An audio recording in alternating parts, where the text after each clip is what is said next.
sou filho de enfermeiro antigo, António Jamal, toda a gente conhece. Minha mãe, parteira, Madalena Jamal. Eu sou, nesta altura, terceiro filho. Mas comecei a minha infância igual aos outros meninos. Fui jogador de basquete, estudei na Escola Industrial e Comercial Dom Francisco Barreto, na cidade de Limão. E na Escola Industrial e Comercial Dom Francisco Barreto, onde eu fiz o curso de Geral de Eletricidade. E ia ensaiando, porque ouvia muita rádio. Ouvia na altura o Botelho Muniz, João Vargal Ferreira, aqueles fazedores de rádio do tempo antigo, que faziam a dimensão do antigamente. Então fui andando, fiquei apaixonado pela rádio. Tanto é que em algumas aulas na escola nós íamos ensaiando alguma locução. Saíamos para a rua, né? Para a rua, porque o professor mandava-nos embora, porque não era cabine de locução. Mas nós queríamos fazer, era eu na altura, e o Roberto Temporário, que está nesta altura em Portugal, no Faro. Trabalhou para a Antena 1, a RDP está reformado agora. Mas então nós íamos ensaiando, tanto é que depois fomos ao emissor da Rádio Moçambique, em Quilimane, emissor regional da Zambésia, da Rádio Clube de Moçambique, a ensaiar, quer dizer, aparecer-me como voluntário a querer fazer alguma coisa de rádio. Eu fiz uma prova de voz na Rádio Clube de Moçambique, os lugares estavam preenchidos, estava na altura Lucinda Gomes, estava Cília Monteiro, estava outros locutores que agora não me recordo, mas que não foi possível eu entrar para a locução nessa altura.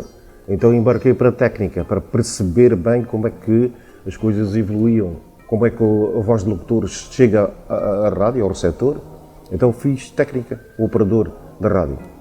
Fui fazendo a operação de rádio, fui gravando também como técnico de som na rádio.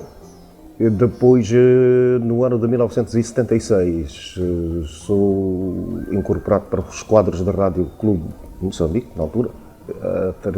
A passagem do clube, da Rádio Clube de Moçambique para a Rádio Moçambique.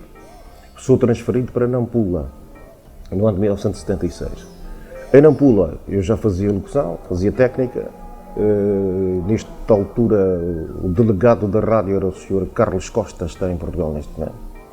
Fui fazendo rádio, o meu colega foi saído ao mar, uma das pessoas que me recebeu em Nampula, o Santos Pedro, enfim, uma equipa coisa, no emissor da Rádio Moçambique em Nampula.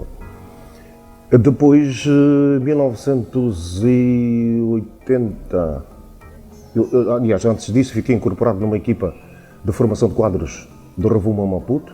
Vim para Maputo para integrar-me nesta equipa chefiada pelo António Lima Chobar. Fazia parte também nesta equipa Jaime Ferreira, Manique. Enfim, éramos uma equipa forte, sediada na cidade da Beira, e fazíamos ramificações para as outras capitais provinciais. Tudo na formação de quadros, porque nessas alturas, 77, por aí, 77, muita gente ia embora, né, para Portugal, ou saíam da rádio, enfim. Então formámos grande parte dos quadros hoje que vão fazendo rádio, passaram por nós, na formação técnica e na formação de locução também.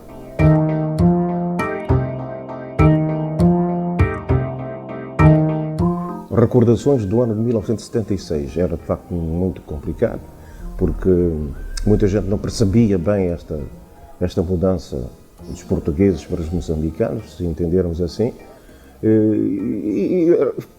Foi difícil, porque também os brancos, os poucos que ficaram, não acreditavam muito na possibilidade dos pretos fazerem aquilo que eles faziam, não é? Os pretos, que digo, nessas alturas eram assimilados, não é? Eu tinha que falar português como deve ser, empregar as palavras onde deviam ser, enfim, aquelas coisas todas que eles queriam manter como qualidade. E nós embarcamos nessa qualidade também. Fomos andando até os anos 2, mas fica sempre uma saudade na positiva, que era a qualidade que se fazia nessa altura, a responsabilização que havia nessas alturas. Nós fazíamos transmissões em direto, sempre com uma linha de ordem. Esta linha de ordem era para dizer ao locutor se está pronto para entrar.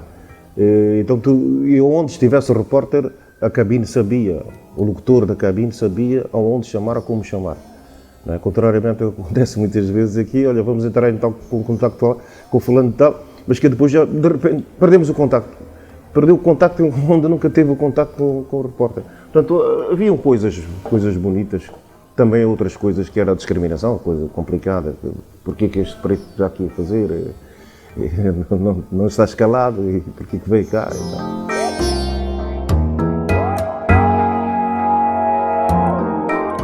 Em Climane, tal como disse, eu fazia pontes de locução, sem que necessariamente fosse programa de rádio, e assumia a parte técnica, né? A central técnica era comigo. Em Nampula fazia locução, sem programa específico, fazia locução de continuidade, fazia também a operação técnica. Quando venho para aqui para Maputo, vim para a direção de informação, onde fazia reportagem. Fazia reportagens, integrei-me numa equipa do Onda Matinal, que foi um programa que valeu, que me firmou também. António Jamal, hoje, se ouvires, recorda-se sempre do tempo do Onda Matinal. Também tinha uma equipa forte, que era eu, o Paulo Machava, enfim, a Fara da Costa, a Anabela Adrianópolis, enfim. Era uma equipa coisa, de facto. E fazíamos, tanto é que o programa durou 8 anos. É um programa com história. Né? E agora, neste momento, estou a fazer RM Desporto. RM Desporto, estou a fazer cruzamento da antena às terças, quartas e sextas-feiras. E é um programa que também tem muita aceitação. Pelo menos neste período tem muita aceitação. Fico satisfeito e feliz por estar integrado. Na Nacional, na Antena Nacional da Rádio, fazia um programa de trânsito, segurança rodoviária, que também é interessante. Pese embora o facto de ser pouco tempo e pouca gente a fazer trânsito. E também uma das paixões minhas é fazer reportagens sobre o trânsito rodoviário.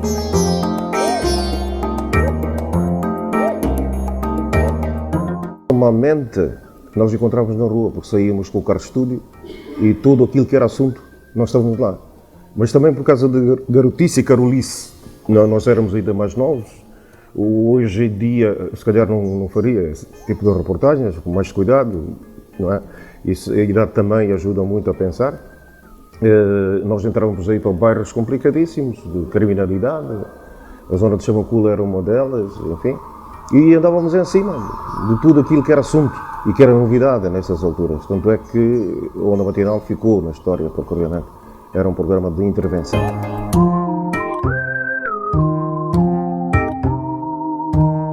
Isto é vontade, era vontade, gostar de fazer. Todos nós temos esta capacidade, só que uns fazem, outros não fazem. Mas que fazer rádio só faz quem gosta, não é? Quem faz rádio com gosto tem diferença. E tem que ter diferença, porque realmente nós estamos ali de corpo e alma, não é? Contrariamente àquilo que se vê nos tempos de agora, as pessoas vão trabalhar para a rádio por uma questão de emprego, uma questão daquilo que se diz hoje, ganha-pão. Mas o fazer rádio é aquilo da veia. Se eu cortar a minha veia, vai ouvir rádio de certeza absoluta. E vai haver com qualidade que merece, uma qualidade da sua dimensão. E é a dimensão dos ouvintes que querem ouvir sempre qualidade.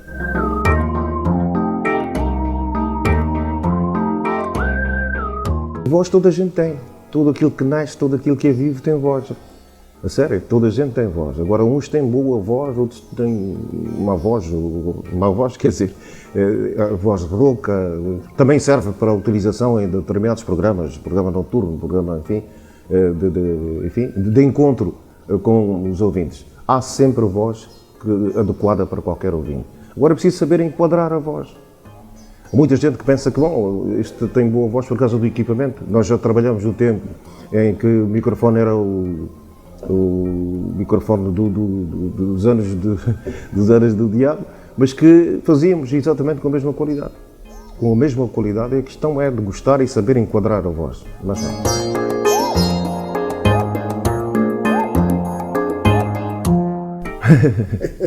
Frank Sinatra tinha razão de fazer. Aquecimento das cordas vocais é fundamental. O indivíduo que acaba de acordar e vai falar para a rádio também não fica muito bonito, não é elegante. Uma voz do ontem, não é? Aparecer a falar. É como os cantores, o indivíduo que está com problemas problemas de garganta, problemas de articular a palavra, não vale a pena ir para o palco, não vale a pena cantar. É igualzinho ao locutor. O comunicador de rádio tem que saber comunicar e saber empregar a voz na altura da notícia, porque o indivíduo que vai apresentar uma notícia fúnebre não pode entrar com voz de um relator de futebol, por exemplo.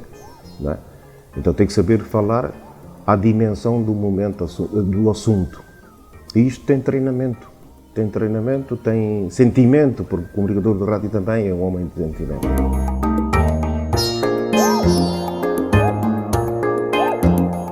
Momentos de reportagem realizadas por mim, ou o que eu vi, que eu vi, admirava muito o Gulam Khan. Apreciava também a maneira de reportagem do Leite Vasconcelos. E foram momentos que eu aprendi muito também. Aprendi muito com esses quadros de rádio.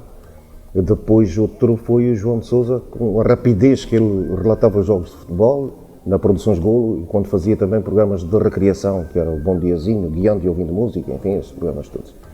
Agora, a minha participação foi, de facto, aquele momento onde se ingrei num olhar sobre a cidade.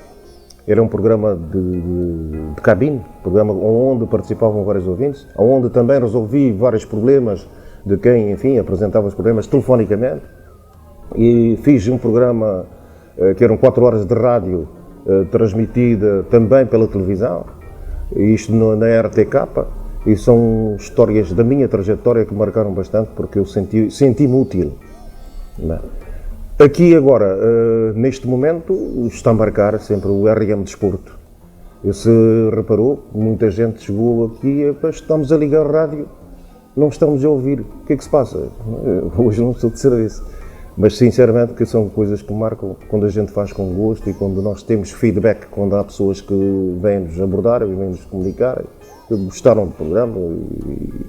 Isto tudo é melhor que vencimento.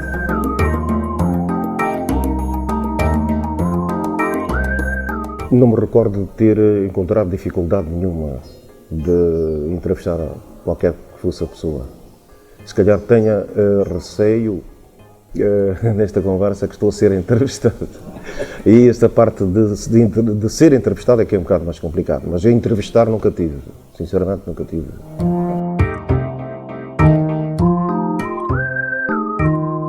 Essa geração era uma seleção que eu faria, como antigamente havia testes psicotécnicos, saber se tem vontade, se tem vocação de fazer comunicação.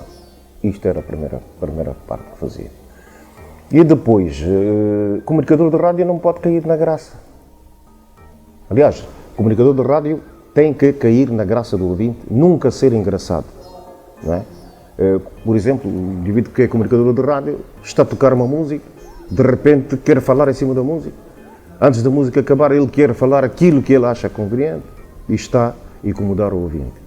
Essas seriam as principais recomendações que eu daria à juventude que está aí. Muita juventude também que se convence rapidamente. E o comunicador de rádio não pode ser convencido.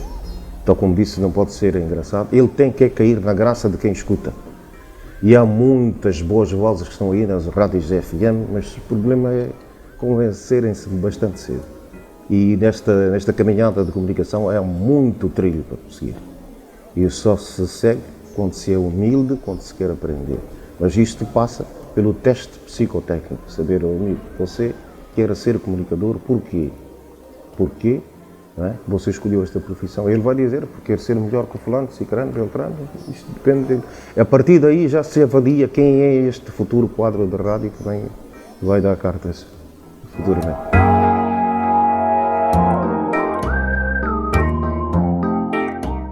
Não veio de forma nenhuma criar problemas. Os problemas estão com as pessoas. A seleção, eu dizia há bocado, o teste psicotécnico é para avaliar qual é a qualidade. Problema de dicção, por exemplo. Problema de... Hoje e aqui agora, há muita gente que fala atropeladamente português. Este não está a ensinar o ouvinte, não está a transmitir absolutamente nada. Ele está convencido de que é assim que se fala. E depois, isto está inserido na humildade também, né? Muita gente que é chamada a atenção e não aceita muito a chamada de atenção, na correção de determinadas palavras, de determinada voz que é empenhada. Então, estas e outras coisas era possível emendarmos. Mas também houve aqui facilidades tropicais, não é? muita gente que criou esta possibilidade de, olha, fulano de tal é sobrinho de fulano de tal, que é responsável para a área de X e Y, eu tenho que admitir este fulano porque senão não fica bem na fotografia, não é? Na relação com esse tal dirigente, este tal responsável. Então criou-se aqui uma banalidade que é uma coisa impressionante.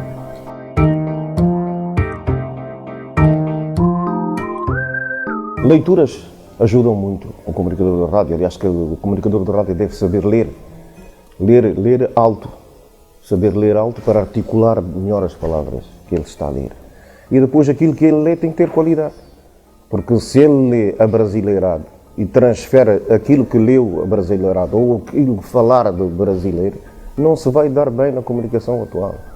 A tecnologia veio para facilitar, não é para complicar aquilo que já é complicado. O complicado é exatamente a formação deste comunicador de rádio. Ele não vem formado, ele também dificilmente estudou, ele não tem escolaridade, ele veio pela mão de alguém. E então isto cria perturbação, cria complicação enorme.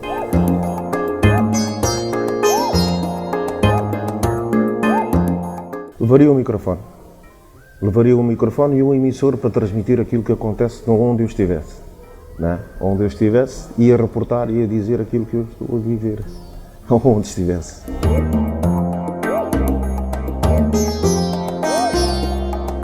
Vocês estão a fazer um arquivo, não é? Essas imagens, estes depoimentos todos de fazedores de rádio do tempo antigo e também do tempo atual, eu diria o seguinte, é uma iniciativa muito boa, não é? Uma iniciativa muito boa, eu admiro muito esta vossa pujança de ir buscar arquivos, manter os arquivos, porque realmente quem passar por este mundo vai ter a possibilidade de ir ouvir, de ir ver e também de corrigir determinadas situações. Em relação àquilo que vocês deviam perguntar, eu acho que vocês vieram com a lição de estudar, é assim como os repórteres devem saber, quando vão entrevistar qualquer que seja a pessoa, saber aquele ponto que nós queremos ouvir, aquilo que é de interesse. Provavelmente muita coisa que eu disse vocês vão ter que cortar, mas de qualquer das maneiras têm já esta edição na cabeça e dou-vos parabéns pelo facto de virem preparados.